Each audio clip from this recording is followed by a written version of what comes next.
ಅಶೋಕನ ಜೀವನ ಮತ್ತು ಆತನ ಆಳ್ವಿಕೆ ಹೆಂಗಿತ್ತು ಅನ್ನೋದು ಅರ್ಥ ಮಾಡ್ಕೊಳ್ಬೇಕಿದ್ರೆ ಮೊದಲು ಕಂಟೆಂಪ್ರರಿ ಪಾಲಿಟಿಕ್ಸ್ ಹೆಂಗಿತ್ತು ಅನ್ನೋದು ಅರ್ಥ ಮಾಡ್ಕೊ. ಆವತ್ತಿನ ಭಾರತ ಹೆಂಗಿತ್ತು? ಅಶೋಕನ ಕಾಲದ ಭಾರತದ್ದು ಸರಿಯಾದ ಚಿತ್ರಣ ನಮಗೆ ಸಿಗೋದಿಲ್ಲ. ಒಂದು ಏನಾಗ್ಬಿಟ್ಟಿದೆ ಅಂದರೆ, ಚಂದ್ರಗುಪ್ತ ಮೌರ್ಯನ ಬಗ್ಗೆ ಮೆಗಾಸ್ತನೀಸ್ ಬರೀತಾನೆ. ಸೆಲ್ಯೂಕಸ್ ನಿಕೇಟರ್ ಅದು ಗೊತ್ತಿರಬಹುದು. ಗ್ರೀಕರು ಅಕೆಮಿನಿಯಾ ಎಂಪೈರ್ನ ಸೋಲಿಸ್ತಾರೆ. ಡೇರಿಯಸ್ ನಂತರದ ರಾಜರನ್ನು ಸೋಲಿಸಿ ಗ್ರೀಕರು ಮುನ್ನೆಲೆಗೆ ಬರ್ತಾರೆ. ಆ ಗ್ರೀಕರ ಸೆಲ್ಯೂಕಸ್ ನಿಕೇಟರ್ನ ಆಸ್ಥಾನದಲ್ಲಿದ್ದ ಮೆಗಾಸ್ತನೀಸು ಚಂದ್ರಗುಪ್ತ ಮೌರ್ಯನ ಆಸ್ಥಾನದಲ್ಲಿ ಸ್ವಲ್ಪ ದಿವಸದ ಮಟ್ಟಿಗೆ ದೂತನಾಗಿ ಬರ್ತಾನೆ. ಅದು ಎಷ್ಟು ಚೆನ್ನಾಗಿ ಅದನ್ನು ಇಬ್ಬರು, ರಾಧಾಕುಮುದ್ ಮುಖರ್ಜಿಯವರು ಅರ್ಥಶಾಸ್ತ್ರದಲ್ಲಿ ಏನೇನು ಹೇಳಿದೆ ಅದಕ್ಕೂ ಮೆಗಾಸ್ತನೀಸ್ ಬರೆದಿರೋದಕ್ಕೂ ಹೋಲಿಸ್ತಾರೆ. ಮೆಗಾಸ್ತನೀಸ್ ಏನು ಬರೀತಾನೆ, ಅಕ್ಷರಶಃ ಅದನ್ನು ಚಂದ್ರಗುಪ್ತ ಮೌರ್ಯ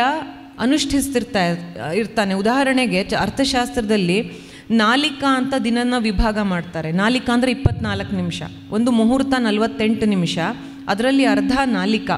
ದಿನದ ಹಗಲನ್ನು ಎಷ್ಟು ನಾಲಿಕೆಗಳು, ರಾತ್ರಿಯನ್ನು ಎಷ್ಟು ನಾಲಿಕೆಗಳಾಗಿ ವಿಭಜಿಸ್ಕೋಬೇಕು, ರಾಜ ಯಾವ್ಯಾವ ಹೊತ್ತಿನಲ್ಲಿ ಏನೇನು ಮಾಡಬೇಕು ಅನ್ನೋದು ಅರ್ಥಶಾಸ್ತ್ರದಲ್ಲಿ ಇದೆ. ಮೆಗಾಸ್ತನೀಸ್ ಬರೆದಿರೋ ಟಿಪ್ಪಣಿ ಚಂದ್ರಗುಪ್ತ ಮೌರ್ಯಂಗೆ ಬಿಡುವೇ ಇಲ್ಲ. ಅವನು ಕೇಶ ಇದನ್ನು ಸರಿ ಮಾಡಿಸ್ಕೊಳ್ತಾ ಇರುವಾಗಲೂ ಅಹವಾಲ್ ಕೇಳ್ತಾ ಇರ್ತಾನೆ, ಜನ ಬರ್ತಾ ಇರ್ತಾರೆ. ಪಾಪ ಹಗಲಲ್ಲಿ ನಿದ್ರಿಸಿದ ಉದಾಹರಣೆನೇ ಇಲ್ಲ ಅಂತ ಬರೀತಾನೆ. ಇದನ್ನೆಲ್ಲ ನೋಡಿದಾಗ ಅರ್ಥಶಾಸ್ತ್ರದ ಬಹಳ ಕಟ್ಟುನಿಟ್ಟಾದ ಪಾಲನೆ ನಡೀತಾ ಇತ್ತು ಅಂತ ಗೊತ್ತಾಗುತ್ತೆ. ಚಾಣಕ್ಯ ವಿಷ್ಣುಗುಪ್ತರ ಕಾಲದ ಬಗ್ಗೆ ಇರಬಹುದಾದ ಈ ಎಲ್ಲ ಗೊಂದಲಗಳು ಮೆಗಾಸ್ತನೀಸನ ಇಂಡಿಕಾ ಗ್ರಂಥದ ಭಾಗಗಳನ್ನು ಓದಿದ್ರೆ ಗೊತ್ತಾಗುತ್ತೆ. ಅದರಿಂದ ನಾನು ಅದೇ ಕಾಲವನ್ನು ಉದಾಹರಣೆಯಾಗಿ ಇಟ್ಕೊಂಡೆ. ಚಂದ್ರಗುಪ್ತ ಮೌರ್ಯನದ್ದೇ ಕೊನೆ. ಆಮೇಲಿಂದ ಬಿಂಬಿಸಾರನ ಕಾಲದಲ್ಲಿ ಡಿಮ್ಯಾಕಸ್ ಅಂತ ಒಬ್ಬ ಬರ್ತಾನೆ, ಇನ್ನೊಬ್ಬ ದೂತ ಬರ್ತಾನೆ. ಅದು ತುಂಬ ಕಡಿಮೆ ಇದೆ ಅದರ ಉಲ್ಲೇಖ. ಅಶೋಕನ ಕಾಲದಲ್ಲಂತೂ ಯಾವ ದೂತರಿಗೂ ಪ್ರವೇಶವೇ ಇರಲಿಲ್ಲ. ಅವರು ಆಸಕ್ತಿ ಕಳ್ಕೊಂಡು ಬರಲಿಲ್ವೋ, ಇವನು ಅವರನ್ನು ತಡೆದ್ನೋ ಗೊತ್ತಾಗೋದಿಲ್ಲ. ಯಾಕಂದರೆ ಉದೀಚ್ಯ ಅಂತಂದರೆ ಇವತ್ತಿನ ನಾರ್ತ್ ವೆಸ್ಟ್, ಅದು ನಮ್ಗೆ ಯಾವತ್ತೂ ಅದು ತಲೆ ಶೂಲೆನೆ. ಆಗಲೂ ಅಲ್ಲಿಂದನೇ ಗ್ರೀಕರು ಕಾಯ್ತಾ ಇದ್ರು ಒಳಗೆ ಬರೋಕ್ಕೆ, ಮೌರ್ಯರು ತಡೆದಿದ್ರು.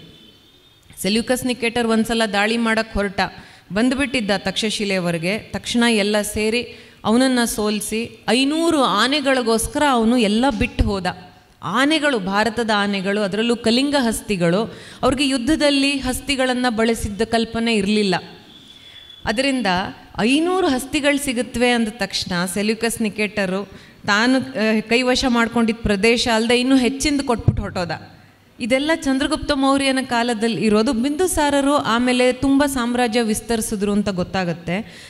ಅವರು ಸುವರ್ಣಗಿರಿ ಅಂತ ಬರೀತಾನೆ ಅಶೋಕ, ಅದು ನಮ್ಮ ಇವತ್ತಿನ ಹಟ್ಟಿ ಮೈನ್ಸ್. ಆ ಸುವರ್ಣಗಿರಿಯವರೆಗೂ ಅವರು ವಿಸ್ತರಿಸಿದ್ರು. ತುಂಬ ಕೆಳಗಿರುವ ಚೋಳ, ಪಾಂಡ್ಯ, ಚೇರ ಅದ್ರ ತಂಟೆಗೆ ಅವ್ರು ಹೋಗಿರಲಿಲ್ಲ. ಅಶೋಕನೂ ಅದ್ರ ತಂಟೆಗೆ ಹೋಗೋದಿಲ್ಲ. ಅದರಿಂದ ಇವರಿಬ್ಬರು ತಾತ ಅಪ್ಪಂದಿರ ಕಾಲದನ್ನು ನಾನು ಮುಖ್ಯವಾಗಿಟ್ಕೊಂಡು ಅಶೋಕನಿಗೆ ಆ ಉದೀಚ್ಯದಲ್ಲಿದ್ದಿದ್ದು ಉಪಟಳ, ತಕ್ಷಶಿಲೆ ಕಡೆಯಿಂದಿದ್ದು ಉಪಟಳ, ಮತ್ತು ದಕ್ಷಿಣದವ್ರನ್ನ ನಾವು ನಿಯಂತ್ರಿಸೋಕ್ಕೆ ಆಗಲ್ಲ ಅಂತ ತಿಳ್ಕೊಂಡಿದ್ದು, ಕಲಿಂಗ ಬಹಳ ದೊಡ್ಡ ತಲೆನೋವಾಗಿತ್ತು ಅವನಿಗೆ ಅನ್ನೋದು, ಇದೆಲ್ಲ ಅವನ ಲಿಪಿಗಳಿಂದ ಬಂತು. ನಾನು ಎಲ್ಲದಕ್ಕೂ ಅವನ ಲಿಪಿಗಳನ್ನೇ ಆಧರಿಸಿದ್ದೀನಿ. ಬೌದ್ಧ ಗ್ರಂಥಗಳಿವೆ, ಆದರೆ ಅವೆಲ್ಲ ಅಶೋಕನನ್ನು ಬಳಸ್ಕೊಂಡಿವೆ ತಮ್ಮ ಅನುಕೂಲಕ್ಕೆ.